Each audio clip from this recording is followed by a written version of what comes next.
रात्रि होते ही कोई भी मर्द उस सड़क से होकर नहीं जाता, क्योंकि जो भी उस सड़क से होकर निकलता है वह जिंदा वापस नहीं लौटता।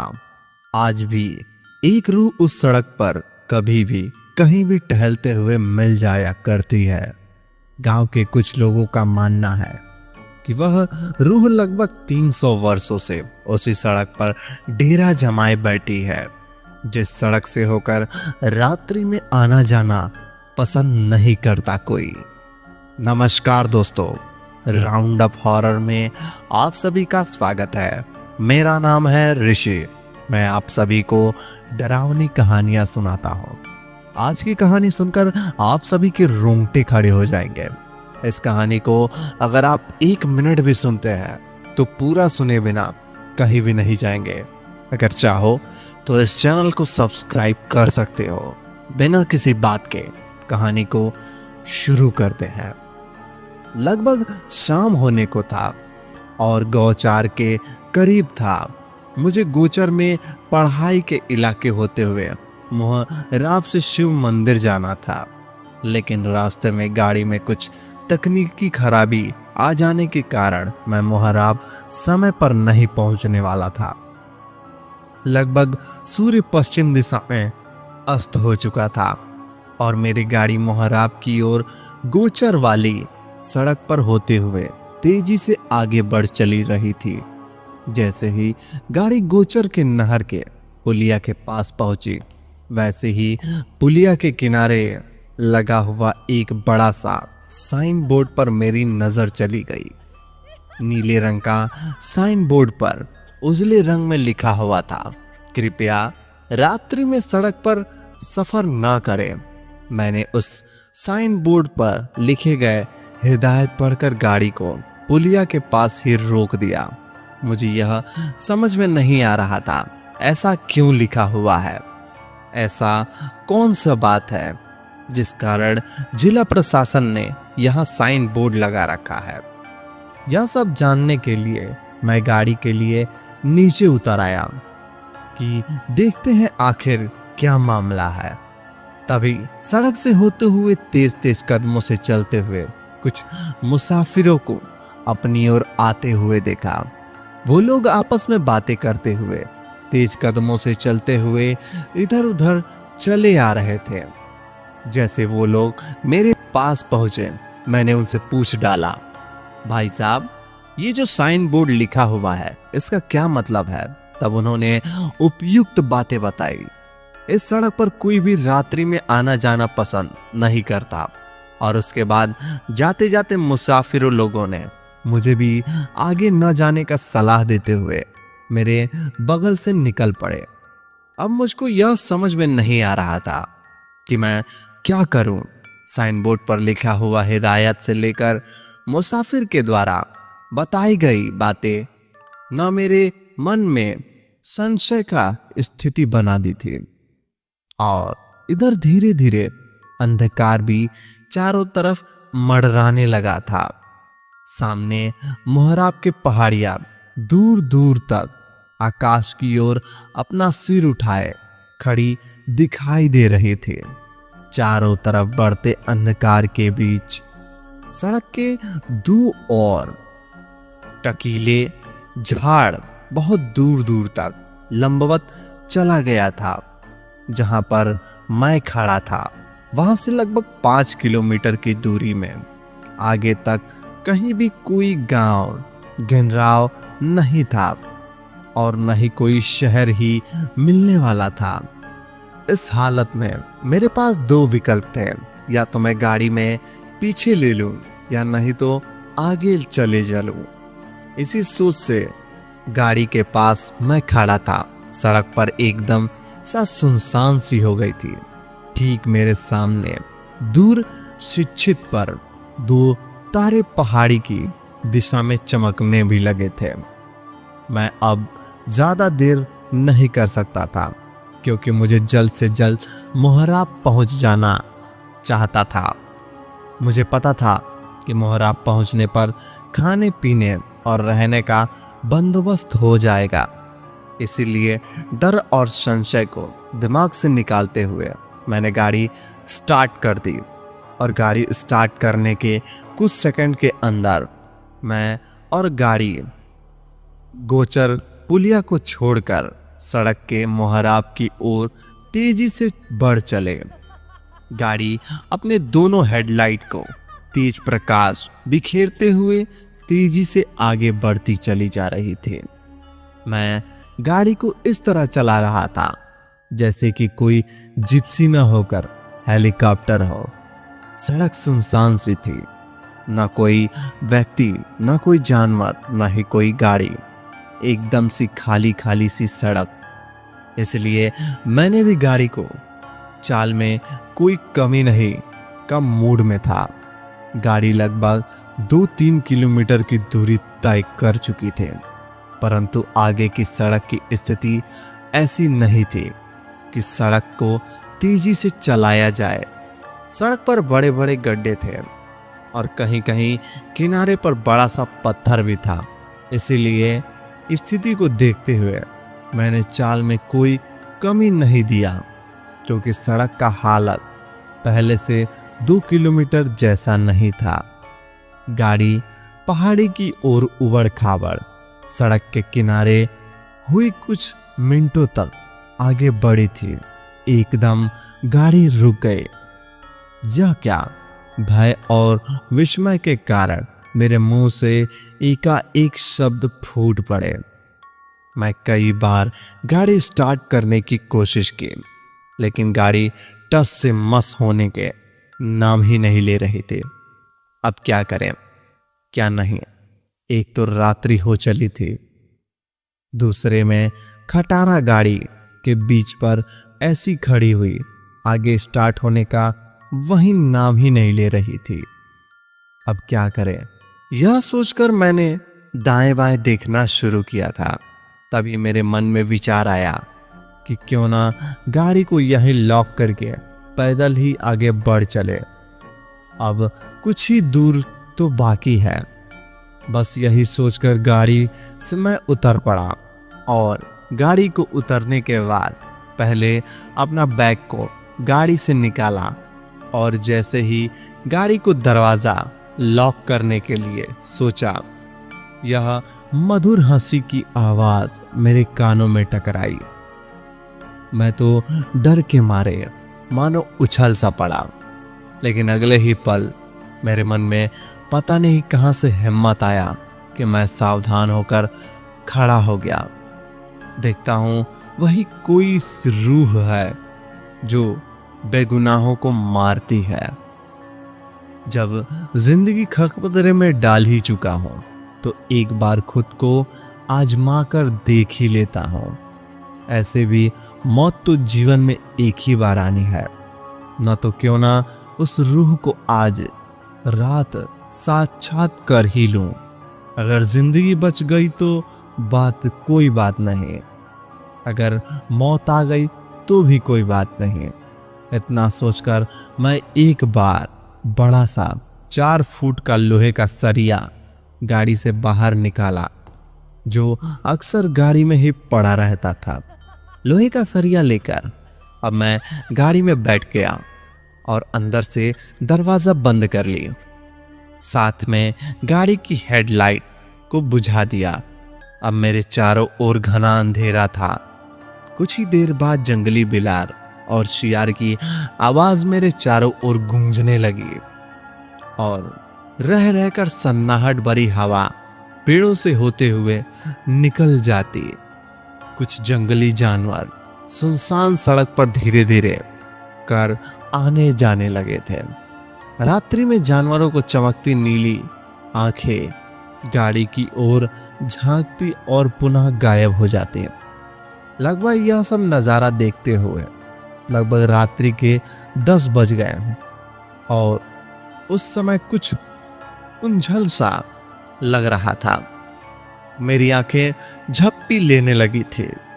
तभी गाड़ी के पास कुछ हलचल सी हुई। मैं तो पहले से ही सावधान था, इसीलिए गाड़ी में बैठा बैठा सड़क की ओर देखने लगा। ये क्या? मेरे मुंह से उस समय खुला का खुला रह गया। सामने सड़क पर मेरी गाड़ी से कुछ ही दूर पर एक महिला सचमुच में खड़ी थी। महिला के चारों ओर दूधिया सी रोशनी थी। यह प्रकाश कैसे? मैंने मन में मुझसे सवाल किया। मैं तो उस समय डरा हुआ था, फिर भी एक हिम्मत मेरे अंदर बधा हुआ था। उस प्रकार में दूर तक सड़क पर और सड़क के चारों ओर बहुत ही कुछ दिखाई दे रहा ही थे। महिला तो इतनी साफ नजर आ रही थी, पूछो मत। उसके सिर का बाल खुले हुए थे। सफेद वस्त्र में तो सड़क पर चुपचाप खड़ी मेरी गाड़ी की ओर लगातार देखे जा रहे थे और मैं उस महिला की ओर। वह धीरे धीरे मेरे नजदीक आने लगे। मुझे समझ में नहीं आ रहा था अब मैं क्या करूं। अच्छा यह होता कि मुझे वापस लौट जाना चाहिए था, परंतु मुझे सोचने का क्या होता। अब तो मैं उसको सामने था और वो मेरे सामने। वो कहीं और आत्मा जैसी नहीं लग रही थी। वह धीरे धीरे मेरे करीब आ गई थी, इतना करीब मैं उसे अपने हाथ से बढ़ाकर छू सकता था। शिवांशु, यह तो मेरा नाम है। शिवांशु शब्द कान में गूंज उठा। एक बार नहीं कई बार, शिवांशु शिवांशु शिवांशु। वो सफेद वस्त्र वाली परछाई ने मेरा नाम ली। उसके द्वारा बोले गए शब्द चारों दिशाओं में गुंजायम हो रहे थे। मैं कुछ आगे सोच पाता उससे पहले मेरी जिप्सी में वही सफेद वस्त्र, वही खुले बाल जिप्सी में पीछे वाली सीट पर आकर बैठ गई।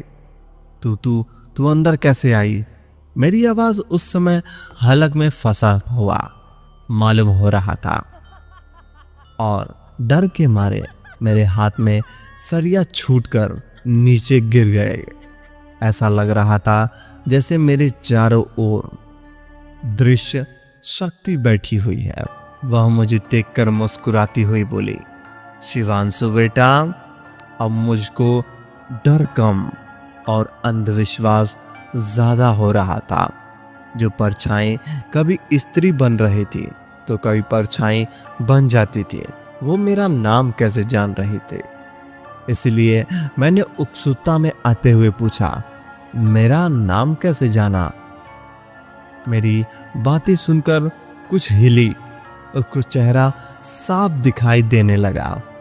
उसने मुस्कुराती हुई मेरी थर्राती हुई आवाज में बोली, मैं तेरे बारे में बहुत कुछ जानती हूँ। क्या मतलब है? क्या जानती हो? ही। वह मेरी बातें सुनकर कुछ अजीब सी हंस पड़ी और हंसने के बाद बोली, तू मुहराब जा रहा है ना? हाँ तो तू अपनी मर्जी से नहीं जा रहा है। मैं तेरी माँ का विवश किया हूँ यहाँ तुझे भेजने के लिए। तू पागल है क्या? नहीं बेटा,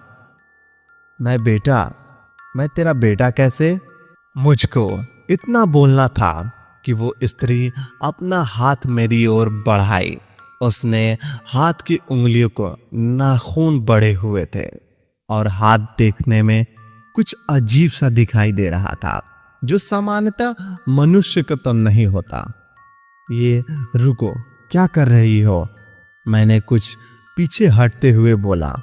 बस उसको बात पता नहीं वो मेरे साथ क्या किए। मेरी आंखें बंद हो गई और कोई और ही दुनिया में थे। वह अंधेरा नहीं था, दिन के उजाले थे। एक छोटा सा शहर जैसा था। वह जगह जहां पर मैं खड़ा था, वहां एक खुला मैदान जैसा कुछ दिखाई दे रहा था। चारों ओर मेले जैसा दृश्य था। बहुत से लोग उस मेले में दिखाई दे रहे थे। कोलाहल सब मचा हुआ था। तभी एक औरत पहाड़ी की ओर तेजी से दौड़ती हुई आई, जो एक छोटा सा बालक उसको अपनी गोद में उठाए हुए थी। वह बहुत डरी हुई दिखाई दे रही थी।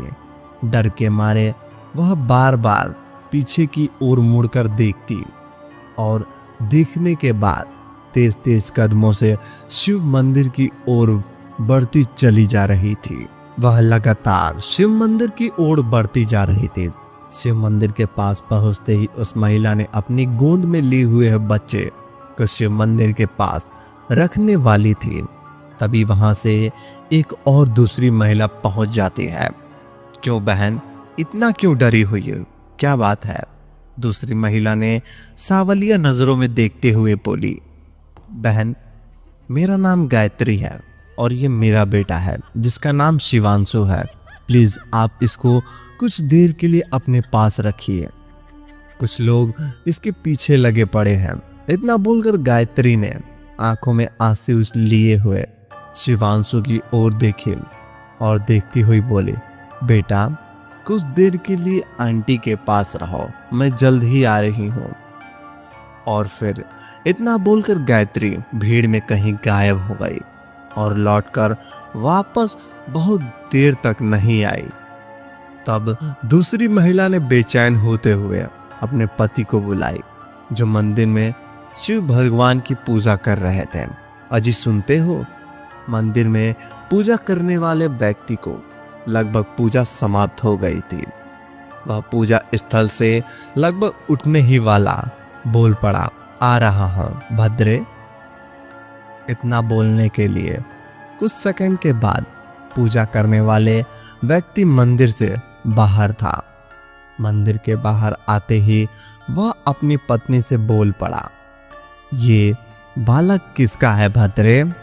पता नहीं जी, एक महिला यहाँ छोड़कर चली गई और वह अभी तक वापस नहीं लौटी है। उसके बाद भद्रे ने सारी कहानी विस्तार से सुना दी। तो क्या करें, हमें घर पे वापस लौटना है और शिवांशु को यहाँ छोड़ भी नहीं सकते। एक काम करो भद्रे, कुछ देर और देख लो और उसके बाद वह नहीं आती है तो इसे अपने साथ ले चलते हैं। ऐसे भी हमें कोई संतान नहीं है, शायद ईश्वर को यही इच्छा होगी। इसके बाद मुझको लगा कि कोई मुझे झटके से पहाड़ी के ऊपर खड़ा दिखाई दे रहा है। पहाड़ी के जिस स्थान पर स्वयं को मैं खड़ा देख रहा था वह एक बेहद ही सुनसान जगह था। चारों ओर जंगल ही जंगल मुझे दिखाई दे रहे थे। कहीं भी कोई भी इंसान नहीं नजर आ रहा था। कुछ सेकंड तक स्वयं को मैं वहां पर अकेला अवस्था में देखा रहा था। मैं डरा सहमा सा इधर उधर बड़ी बेचैनी नजरों से देखने की कोशिश करता हूं। तभी मुझे कुछ दूरी पर एक स्त्री को कुछ लोग द्वारा खींच कर लाते हुए दिखाई देते हैं, जिसे देखकर मैं चिल्लाना शुरू कर देता हूं, ये रुको, इसे वहां ले जा रहे हो, अरे रुको। इसके बाद शरीर थर थराने लगता है।